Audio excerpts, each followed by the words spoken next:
और इस बीच ज्यादा जानकारी के साथ हमारे रोविंग एडिटर पंकज झा जुड़ गए। पंकज, ये बहुत बड़ी खबर है कि असद का एनकाउंटर कर दिया गया, साथ ही साथ गुलाम का भी एनकाउंटर कर दिया गया।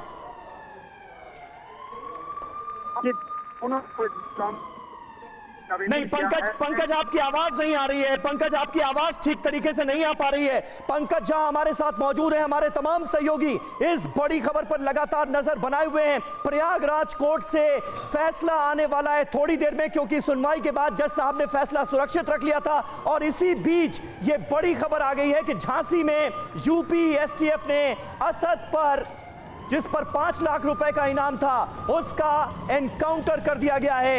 यूपी एसटीएफ ने असद को ढेर कर दिया है, यह जानकारी सामने आ रही है। वहीं उमेश पाल हत्याकांड में जो एक शूटर था जिसका नाम गुलाम बताया गया था, गुलाम उसके साथ था, गुलाम का भी एनकाउंटर कर दिया गया। ये बड़ी खबर यूपी के झांसी से हमारे सामने, जहां यूपी एसटीएफ को बड़ी कामयाबी हाथ लगी है।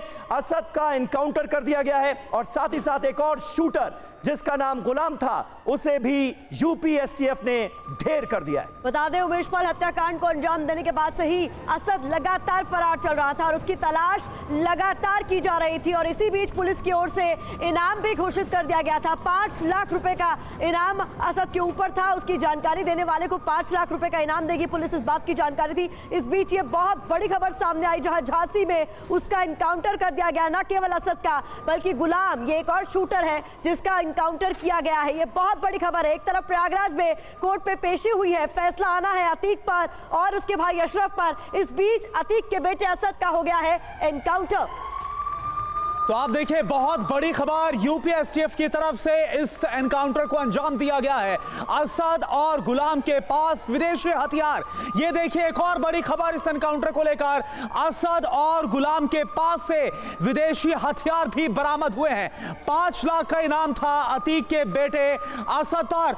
हमारे रोविंग एडिटर पंकज झा लगातार हमारे साथ जुड़े हुए हैं। पंकज, क्या जानकारी ये पता चल रहा है कि इनके पास विदेशी हथियार भी मौजूद थे?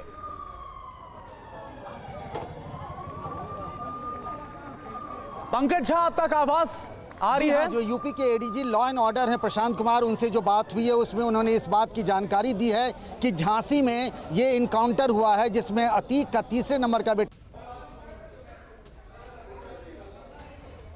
पंकज झा से हमारा संपर्क टूट गया। बड़ी खबर हम आपको बता रहे हैं। देखिए जी पंकज बोलिए। लीड कर रहे थे, हथियारों का जखीरा भी मिला हुआ है और विस्तृत जानकारी थोड़ी देर में और आपको बताएंगे हम। जी, हथियारों का जखीरा मिला है पंकज। बड़ी कामयाबी है यूपी एसटीएफ के लिए, क्योंकि लगातार यूपी पुलिस पीछा कर रही थी। उन शरण देने वालों पर भी लगातार शिकंजा कसा जा रहा था जिन्हें असद और गुलाम को शरण दी थी, छुपा के रखा हुआ था। और अब एनकाउंटर कर दिया गया है। शूटर गुलाम मोहम्मद का भी एनकाउंटर किया गया है। पंकज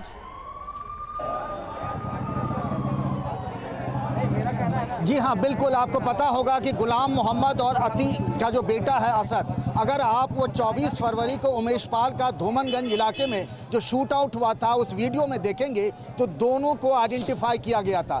दोनों के बारे में तरह तरह की जानकारियां आ रही थी कि कौन सा किस इलाके में चला गया है। एक प्रयागराज पुलिस इस मामले की जांच कर रही थी, दूसरी स्पेशल टास्क फोर्स यानी एसटीएफ कर रही थी। जो जानकारी मिली है कि एसटीएफ ने अतीक के बेटे असद और ये गुलाम मोहम्मद जो है, दोनों को एनकाउंटर में झांसी वो लोकेशन बताई गई है जहां इन दोनों को इंटरसेप्ट किया गया और फिर दोनों पुलिस का फायरिंग में मारे गए हैं।